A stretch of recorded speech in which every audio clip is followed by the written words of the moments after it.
Good morning. This morning I'm going to show you how to do a crazy lampshade. This is the Lampshade Club, and this month's lampshade is a crazy. So this month you're going to get a little bag of scraps, and you're going to use these scraps at gay abandon, and you're not going to be anal about things, you're just going to let things flow. And I'm going to show you how I do that because there are one or two little tips. You're going to start off with a Calico template. So you prepared your card in previous lampshades, I'm hoping, and you're going to make your template about ½ an inch bigger, 1 centimetre bigger all the way around. It's quite important you do this so you can cut off the ends at the very end. So just draw around and then you can cut it larger if you choose, or I just rough cut it. It doesn't matter, it really doesn't have to be neat. That's good. And then you're going to take your fabrics, and you are going to, you've got a whole selection of fabrics. These are some, they're all different sizes, but if you've got a large piece like that, just cut it in half. Don't worry too much about any sizing or anything. There's no set sizes, just cut the little bits in half, and then I'll show you what you're going to start with. I don't know why, and it just really helps me. If I don't do this, I really can't start off very easily. So it's the starting off that's the problem. So you grab your template and you grab your first fabric. It looks very similar, but it's actually not. And then you're going to cut your first, a few angles off your first piece of fabric. Be bold, don't do little snips like that, that won't help, but just a few angles. I'm just going to do 2 on that one there. And then I'm just going to place that in the middle of my template. Now I'm going to put pins, because I'm sure you guys will be wanting to put pins on, but it's not necessary, but it won't be necessary, but I'm just going to do it to make you feel more confident.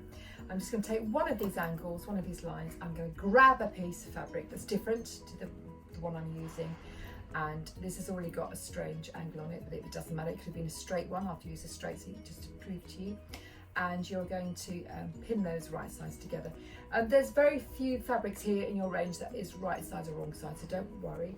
And if you get 2 different colours, that's even better from the fabric. Just going to get myself ready. Pin cushion here. So I'm just going to, no seam allowances, it doesn't matter, they're not important, just as long as you pack the fabric in. I'm just going to sew. Down one side.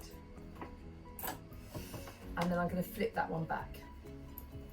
Okay, I've got a little gap here, that doesn't matter, and I've got quite a big gap along the bottom here, so this does matter. So I'm working from the centre one out. I'm taking another piece of fabric, and I'm going to completely ignore this piece here, but I'm going to try and fill that gap. I'm going to go right across. Now, this is the bit that you guys most probably won't want to do. You want to neaten that area out, but you've got to think of the bigger picture. You've got to try and cover that whole hole up there. So I'm going to put that there.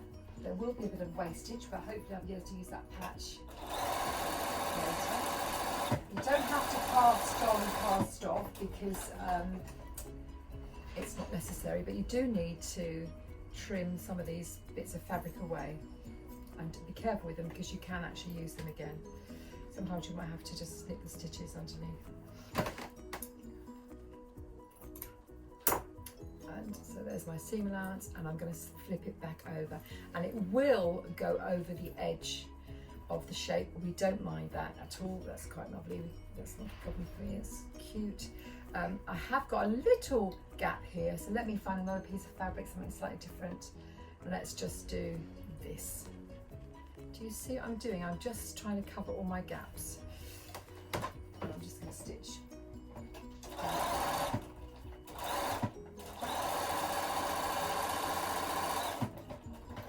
I make it seem quite easy. I mean, it is easy, but you just have to be very, perhaps a glass of wine might help. And then I'm going to flip that back. Now we know it goes over the edge of my fabric, and I might want to use that again. So let me just cut some of this off, because I could use this again, and it might make you feel a little bit better about the shape. You could press as you go. I tend to press at the end unless I've got a very stubborn fabric.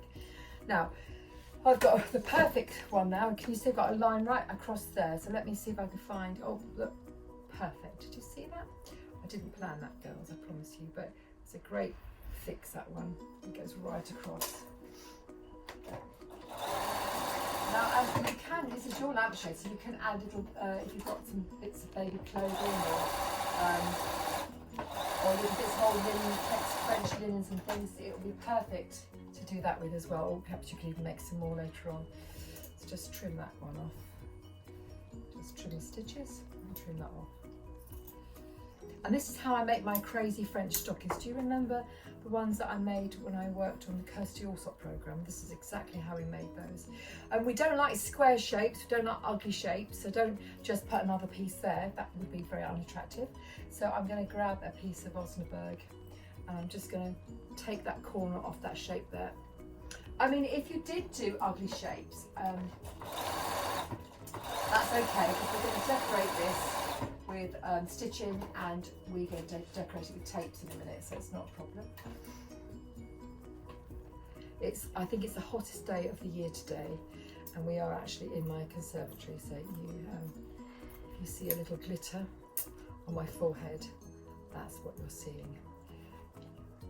Hottest day of the year, how exciting is that? And we've got one little shape left to cover here. I'm going to go for the dark one again, and hopefully I might just be able to, I'm not sure I can, let me just, yeah I can, if I just do that, oh I can't, if I got a longer one, does that help? No, so I might go for this one then, so I'm just going to go straight across there. Okay, so I don't want, whatever you do, don't get lots of little bits left, or lots of little shapes left to cover, because they're not so much fun. You just want a great big chunky piece of, oh,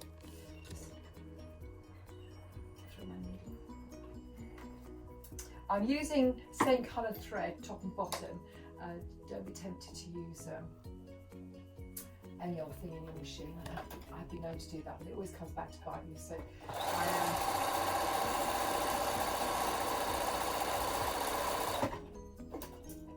now, what I'd love to show you, I'm going to continue with the whole thing, but what I'd love to happen at some stage is when I have a hole that I can't cover, and then I can show you how to do that. But unfortunately, I'm quite good at this, and I don't get holes. That's the famous last words. Anyway, so let's just give that a little press. Just keep that one down, and I can just turn it over so I can use that fabric again. So the fabric you've got is plenty. But you could always add your own, but just make sure you recycle some of them. Okay, so we've done that side beautifully, and we're just going to go to this side again. We've got a straight angle, not so keen on straight angles, they always, so we might have to jazz this up a bit.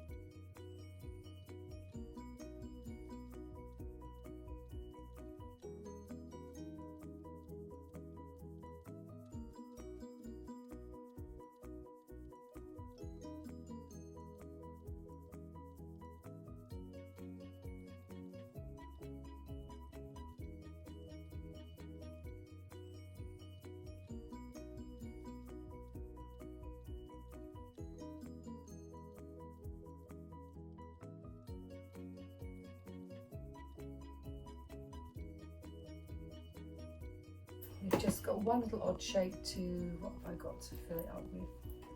A bit of fabric. Let's do that there. Let's cut it straight first. You don't have to worry about biases and angles and all sorts of strange things. Go right across there. And you can remember that you have made it larger than you need. Template is larger than you need, so if you are quite close, it doesn't matter because we are going to bind this. I've just got one little corner there which needs a little helping hand, and I'll put a piece of that across there. That actually might not even show, but just cover any gaps just because it's good for you to do so.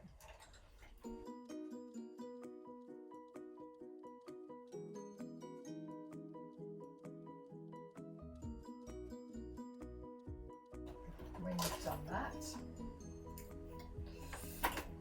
then all your scraps. And you might want to use that and make a mini version of this. Just press that back. I'll just give it a press back. So give it a lovely press. Or you could give it a spray starch on here and make it look nice as well. And just watch the pins. And then you're going to flip it over and you're going to cut it to the right size. So the right size being the size of the template underneath. Okay, so not smaller, because we've still got a lot of decorating to do and we want to make sure it's all lovely. So you're just going to cut it to the right size. And this is perfect for making up with scraps as well. And I always think it'd be lovely in little vintage tray cloths and things. And I've got lots of ideas to these lampshades, but of course I haven't as much time as I'd love to show you everything. But this is the same principle. If you're going to do it with vintage fabrics and for a little girl's room or something, it would look lovely with tray cloths and things. Same principle. Anyway, there you are, a crazy patched thing. And you see they're all different shapes, so you've got a chance to embroider in some of them and to put threads and things on them. Really lovely. I've made a couple already, so I'm just going to use these ones because I can. You'll have some lovely tapes in your kit as well, and what you're going to do is put some tapes over the bits that aren't so interesting. So I always find calico a little bit dull, so I'm going to put a little bit of tape over there and I'm going to stitch down either side of that. But if I was going to put a piece on here, which I perhaps might, I would tuck it underneath. So you don't want to do it on every line. That would be quite nice on that line there perhaps, and then a little bit on that line there. You don't want to do it on every line because you want some of these lines to be used for embroidery. So just stitch either side and tuck under the tapes as you go. Just stitch down. So I'll just do a couple to show you. If you are, you could pin. I don't. Yeah, I mean, if you're a pinning girl, then you can pin them. Tapes. I tend to not pin them. I just hold them in place. So I know I'm going to go over that line, and I want a little bit of bric rack underneath, so I shove it under quickly. And I'll show you what I've done. But of course, you're going to use matching thread, or you're going to use YLI invisible thread. The invisible thread's lovely, but it's got a slight sheen to it, which I'm never that keen on. But if you've got matching thread, it's perfect. So just decorate some of these shapes with some of the tapes, look. And then if you're using ric rack, you could just stitch the ric rack straight through the middle, cut your ends off. So that's very exciting. That's a nice little job to do. And if you've got any tapes of your own stash, you can put them in. But we've given you some really nice Easter India ones. Now, the next thing is even more exciting. You can see on here we've got little embroidery designs. So I've written you a whole sheet, drawn you a whole sheet of embroidery designs. Do remember to cut off the words, because otherwise they're just ideas for you to stitch with. I made it look pretty, but cut your words off. Don't need those. And just cut one of your shapes out. I'm not sure which one, just perhaps the heart, and you can iron it on. This is an iron-on transfer. And if you just start decorating some of the gaps you've got with some of your shapes, and don't forget we have got binding around the top, so keep your shapes quite low key within the middle.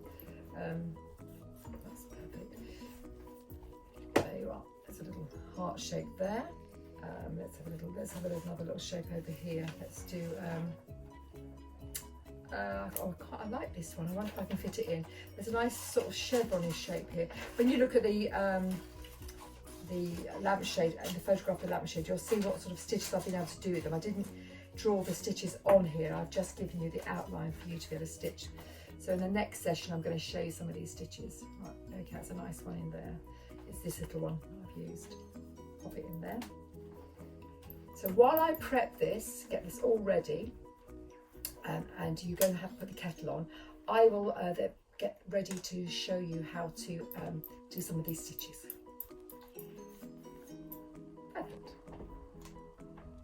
So you've made your crazy lampshade, and you have patched it beautifully, and you have put some tapes on, and you've ironed on some transfers. If you have a friction pen, you can doodle it at your heart's content using the paper as a guide, but you can do whatever you like in here. But the first stitch I'm going to show you is my version of a feather stitch. Obviously I'm doing it upside down, but you'll get the gist of it. And of course there's lots of ways of doing things, but this is the way I love it badly. So I'm going to start off with a little knot in the back, because the back is going to be rough, and we are going to cover this with a lining later on. And I'm going to start with one little knot, and this is called a feather stitch. Lots of variations of it, but it's very nice. I'm going to put my thread on the line, and I'm going to take a stitch to the side to the line, so like as if I was doing a chain stitch. This goes from one side to the line. Just chop that little end off there, that's going to be annoying. So it looks like it's like an open chain stitch, but my secret tip is to make sure the thread stays on the line, and where you come out you go to the side and forward. We're using cotton abroda, that's in your kits, don't forget it's one strand, it comes from the reel, you don't have to divide it up. So where it comes out here, go complete opposite and forward to the line, and the line gives you a nice guide. Don't make them too big, I think they're a bit ungainly when they're too big. And I am the culprit of starting off quite small and actually ending up quite big.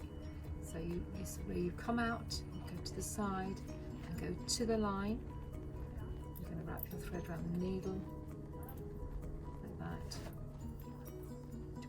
And that's your feather stitch. Where you come out, go to one side and forward.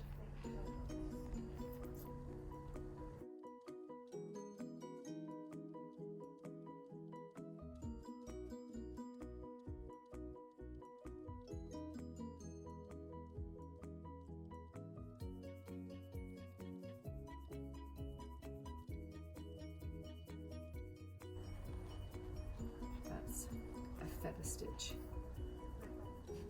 Right, okay, so now we're going to do a blanket stitch, but we're going to do an ordinary blanket stitch, and then we're going to change the shape of the blanket stitch, sew it upside down so you get a different effect. But this is your first, this is how you start off. This is what everyone asks me, how do you start off with a blanket stitch? And this is what we do. You can shimmy the knots, but because our lining is all sealed, there will be a lining. I'm going to start from the back with a knot. And the first stitch you do is on the edge of your work, and it's a downward stitch, and you come up, you go down, so I come up at the edge of my work here, I go down and I come forward, okay, and that's your first stitch. Just made sure that my needle was the other side of that. So the first stitch is down, then you can travel, but lots of people forget to do that and they can't travel. And what we're going to do is just very lovely, nice and even if you can, but if you can't, don't worry, the more sewing you do, the more even you get. And you just, it's almost linen in this thread, and this needle is just the perfect combination. Now this is just very lovely and it looks cute. Do you see? So I'm just putting my needle in there, thread behind, coming forward. But the trouble with blanket stitch is sometimes it rolls forward. You can't see it, but you can see sometimes it does that. It's very, very annoying. So what we need to do is make sure it stays back. So every now and then, if you do a little knotted stitch, it will keep everything in place. And what you're going to do, just before you come to the end of the stitch, you just put the needle behind. It creates a little twist, and that twist is like a little knot at the end. So you can do that on all those stitches if you like. I do a few of those for you as this little sampler around the back. You don't have to, it sort of adds a little bit of time to your stitching, but And there are lots of ways of doing blanket stitches. It's not the only way. It's not necessarily the right way. It's the way I do it. So don't be put off if you do it slightly differently. You'll see somebody doing it slightly differently. It doesn't matter. And there you are. That's just a nice row of blanket stitching. Now, I could have, I'm just going to stop there for a second and I'll just thread to the behind and I'll thread up again. Right, what we're going to do now is we're going to do another blanket stitch, but we're going to do it back to front or upside down, so it creates a different look. And we're going to do this little tulip shape here. And again, we start on the line, and our first stitch is going to be a straight stitch. And then you just go round the outside of that line again, in, thread round,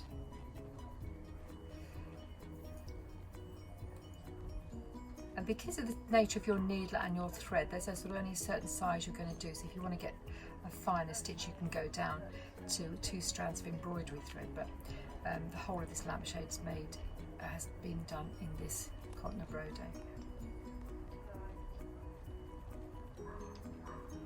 See this time around a bit close to the edge. That's quite awkward. I don't use a hoop. I never have used a hoop. I just use my hands. And but of course there are some types of threads, stitches that you do need a hoop with.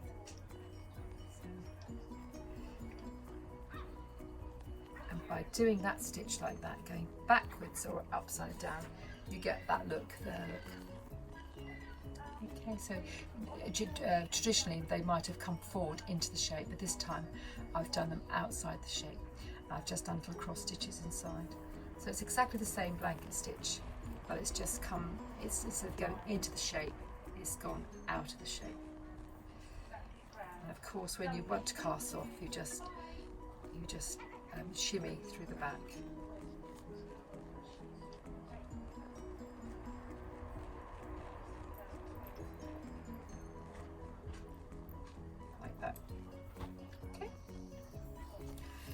Right, the next stitch we're going to do is a stem stitch, and I like doing this stitch, but I don't think it turns around corners very well, so I'll always do it on just a long windy stem, not a tight stem. So you start off on one end, and of course I'm starting off with a little knot in the back because I can, because it's going to be covered with a lining. And what you're going to do is you're going to take a little stitch, and halfway you're going to do one little stitch, and then halfway back into that stitch.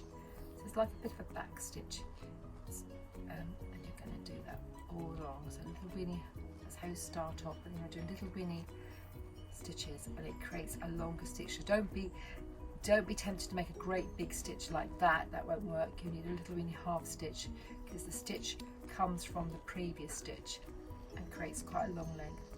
I love the look of it, but as I said, I wouldn't use it for tight corners.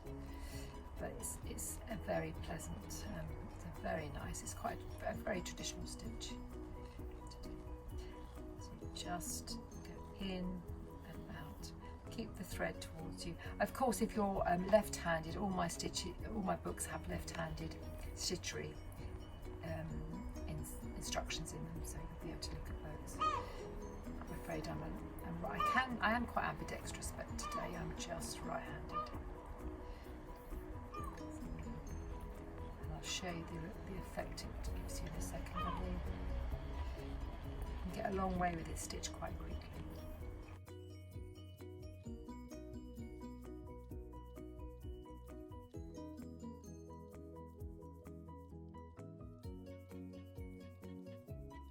I'll just finish off on the back, and when I finish off, I will weave, don't too many knots, and I will weave in and out. And then just trim the threads. Right, there you are, have a stem stitch.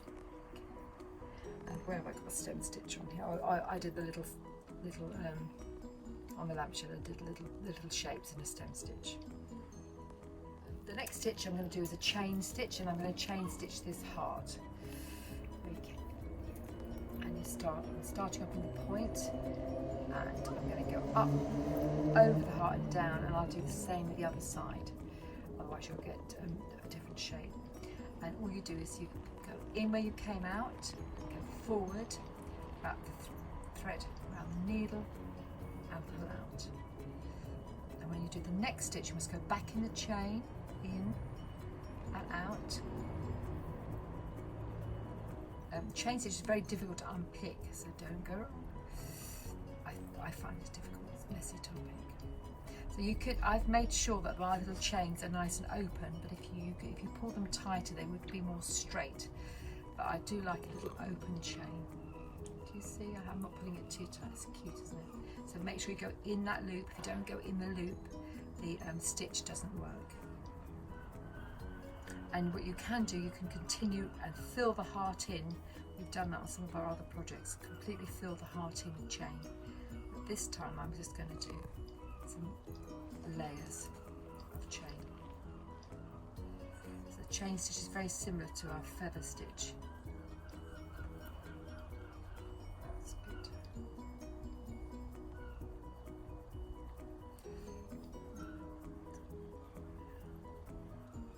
So when I come to the end, can you see that these chains are all facing a certain direction? So when I come to the end of this little point, I'm going to return to the top and go over the top of the other side.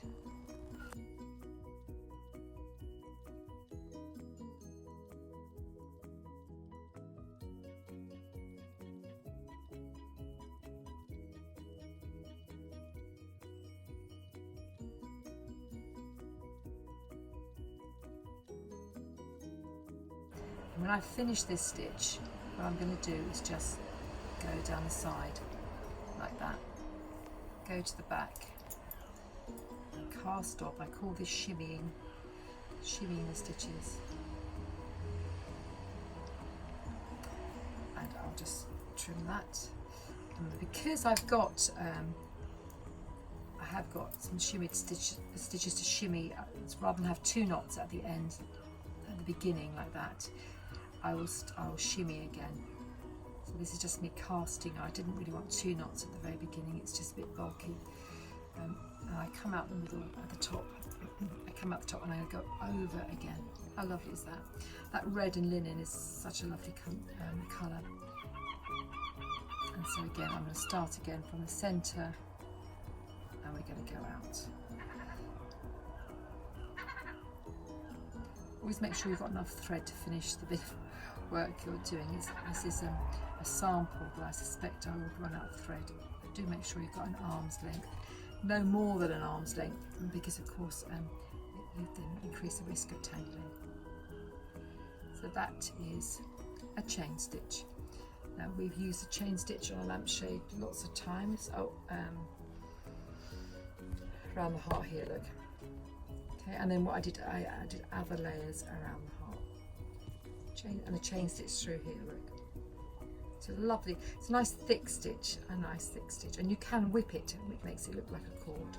Stitching a wonderful old Dorset featherwork book that I got from a charity shop, really beautiful little old book, and it's called a wheat ear stitch. I called it a wheaten stitch, but actually it's called a wheat ear stitch, and it's very, very pretty little stitch. It's a variation of the chain stitch, so if you can do a chain stitch, you're fine.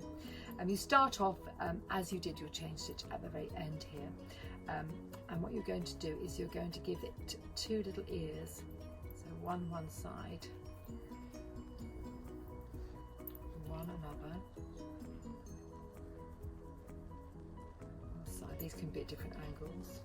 You go back in the middle, back down. There's 3 or 4 stages to it, but it's quite nice. And then the nice bit is that you put your needle underneath that little chain and you bring it round.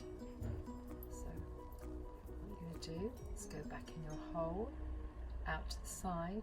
I always think it feels like a little bit of a square dance.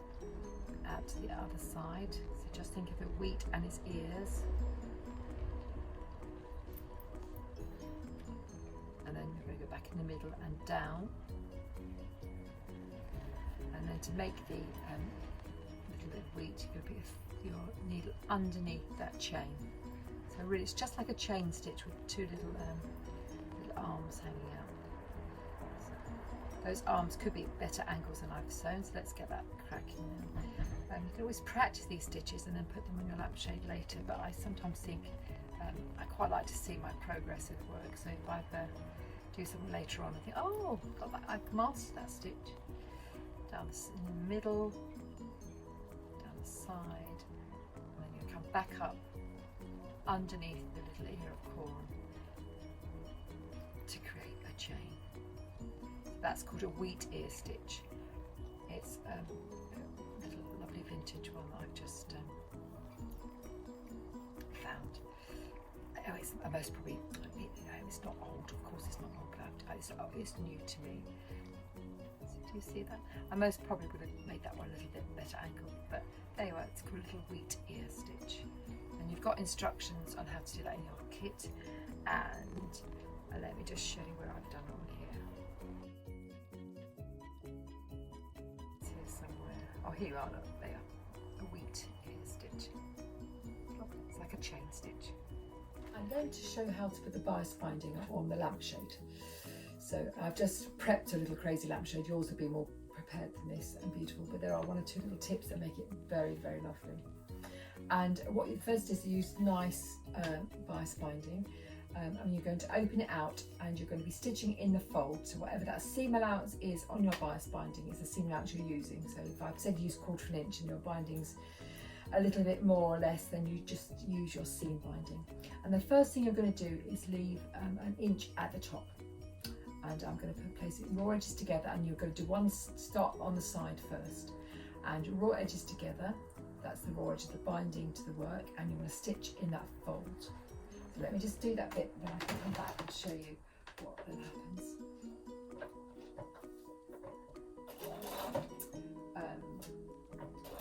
The fold is a guide which we're going to use beautifully. Now when you come to the end of your work, your line, you're going to stop 1/4 inch or the same seam allowance before the end. So I'll take that out to show you so that you can see, but you wouldn't have to take it out of the machine and cut it normally. You could do it without doing that. So I've stopped the same seam allowance there as my seam allowance on the binding is there. And what you're going to do is you're going to then fold your seam binding up and away from you at 45-degree angles. So you've got a 45-degree angle there. Then hold on to it with your fingers and you're going to bring it back down. And make sure it's all lined up beautifully. And then you're going to stitch again in the fold. So let me show you that again. You're going to stitch down one side first and you're going to stop. Don't worry about the casting off, you don't need to cast off. Stop the same distance from the end as your seam allowance here. You're going to take your binding away from you to follow the next seam round. Make sure it's a 45-degree angle, put your finger on it and bring it back down. Make sure it's all nice and square. And then you're going to stitch right over that fold and right round that long curve. And you're going to do that again.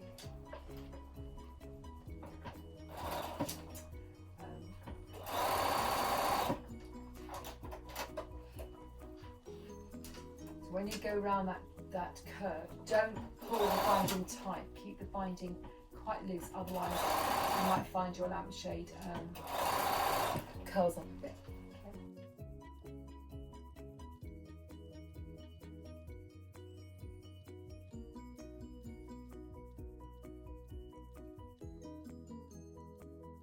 So don't pull this, stretch this binding. So this is going to happen again on this corner. And this time I'm going to leave it in the machine. I'm going to stop the same distance as my seam allowance from the end. I'm going to take the work away. I can just leave a raw end of thread. I'm going to take the binding up north. It's all opened out, the binding. It's gone up north. It's got a 45-degree there. It's going to come back down south. And you're going to sew right over that fold. So you don't have to cut your ends if you don't want to. If you're finished with it, you can do that. And again, you're going to do it again on this next corner. Stop, just a 1/4 inch or so from the end. Turn your work to the direction your next sewing in. Take your seam binding up and away. Fold it with your finger and bring it back down. You've got a 45-degree angle. Don't forget you've got inner curve coming now. So again, same principle. Don't force it round. Just gently pull it around. So I'm not going around 100 miles an hour. I'm just going a few stitches at a time. It's in the middle there, it's slightly cranky. So just always stop your needle down, Mandy Shaw. Just go around. If you have a bigger seam allowance in this, you might have to do some snipping. But at the minute you don't have to snip this. So I'm not going around 100 miles an hour. You can see I'm starting. Now this is my top tip.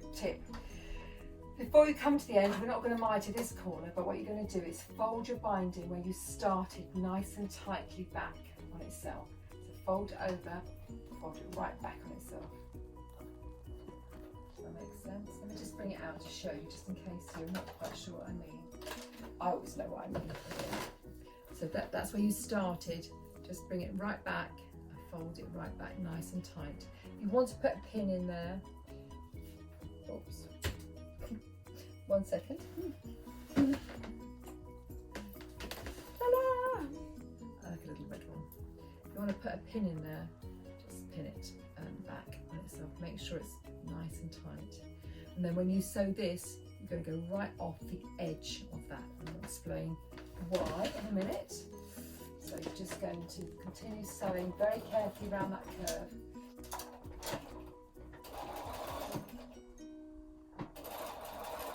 And you're going to sew right off your binding and over the edge of that one.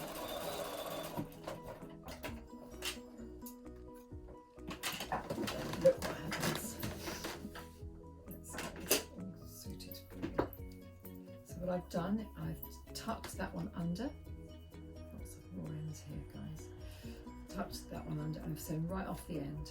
So what you can do is you're going to cut this one for 1/2 inch. Cut that one right off, and then when you fold it back on itself, you're going to tuck this one under and over, so you've got a nice square corner. Just show you that again. We're going to tuck it over, under and down, so you've got a nice neat square corner. Just give that a little pin. These fine, I must be heavy-handed, these lovely expensive fine pins are too fine for me. And then on your corners, your lovely corners, they will miter automatically. When you just fold them back, look, they will just miter automatically. Do you see how lovely that is? And then you can give it a little press, but watch, you don't want to overpress that binding. Seam binding is a better one. Look at that. Beautiful little miter. And you've got 3 of those. And it just makes it a very professional finish look. Okay, so what you're going to do, the nice little job, put the television on, a little episode of Killing Eve or something nice, and you're just going to slip stitch. You're going to slip stitch all of that in place. And when you come to do the mitered corners on the wrong side, they just literally miter themselves once again, look, like that. So you're just going to slip stitch those in place. It's sort of a 1/2 hour job. It just fits beautifully, and that creates a really nice professional finish to your lampshade. Do you have a look at that lampshade finished? I think I have 1 or 2 in here, ladies. Oh, here's a nice one. I've just slip stitched it inside. This spine is a little bit bigger, a bit brighter red, but that's a little slip stitch. So from the front, it looks delicious. Look, very lovely and nice and professional.